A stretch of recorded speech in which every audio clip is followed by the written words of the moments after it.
Hey Facebook, I'm here at the West Lawn of the U.S. Capitol for the 2016 Capitol 4th, airing tonight on PBS, and I'm here with Christopher Jackson. What's up? How are you doing tonight, Christopher? I'm great, how are you? Great, great. So we just have a few questions that have been coming in from our audience for you. You ready Fantastic. to go? Yeah, let's go. Okay, Happy so- 4th. Yeah, happy 4th of July, everyone. We're here despite the rain, which is great. You know, some of our best shows happen in the rain, so we're course. just excited. And I know you haven't been in DC long, but what is your favorite thing to do in DC, or have you been able to do anything cool since you've been here? Well, not this trip has been pretty quick. Yeah. I mean, the last time we were here, we spent a little time at a house over on Pennsylvania Avenue. Yeah, I think I've heard of that. The white one, right? Yeah, the white one. Yeah, we were at the White House. We spent a whole day there, and I'm still. It's the first thing I thought of when I knew I was coming down here. I just have been, taking all of that in, and the Washington Monument is always sort of just. It's the most magnificent thing, and I'm a little partial to it. Right. I think What was it like performing at the White House? That's a pretty big deal. Yeah, I'd say this is a close second. My goodness, it was incredible, and to spend the time, of course, with the First Family, but also with so many area high school kids that were there. It was a real touchstone for all of us, especially since Hamilton. That was pretty much the birthplace of our show. Was in the East Room of the White House. Yeah, I remember seeing that years ago and Yeah. just being blown away. It's become a huge hit, and was I know incredible. you guys do a lot of work with kids. You have a lot of shows for school groups. Can you tell us more about that? The initiative has been underwritten by Gilder Lehrman Institute and the Rockefeller Foundation. They've underwritten these amazing programs, so the kids are going to spend several weeks studying the curriculum that was based around our show, and then they're going to come in and they're writing performance pieces, and they're performing on our stage, and then they're there for a matinee. This happens once a month during the school year, and they're able to see the show for almost nothing.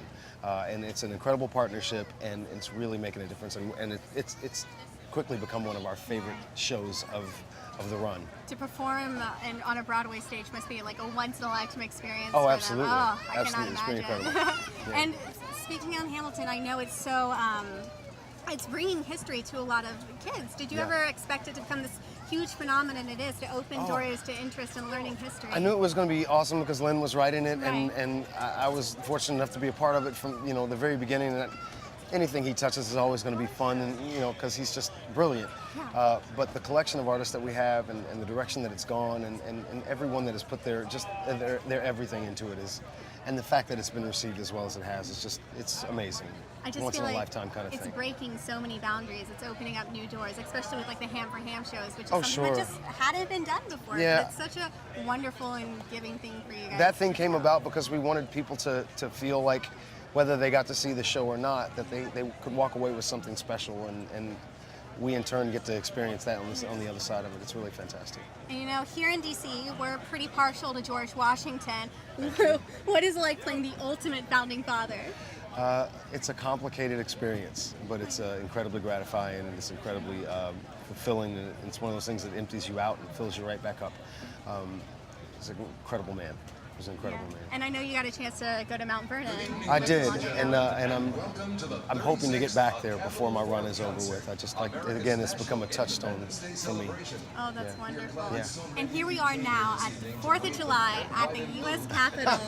What is it like to be here? What is it like to step on stage and see that in front of you? It's one of those situations where you kind of have to not focus on the fact that the Capitol building is right there, Right. right in your and the National Symphony Orchestras are feet behind me. I'm overwhelmed. I almost don't have the words to describe how full my heart is right now to have the opportunity to do something, and not only for the fans of Hamilton, but my family back in Illinois gets a chance to see me perform this as well, and I'm really, really excited about that.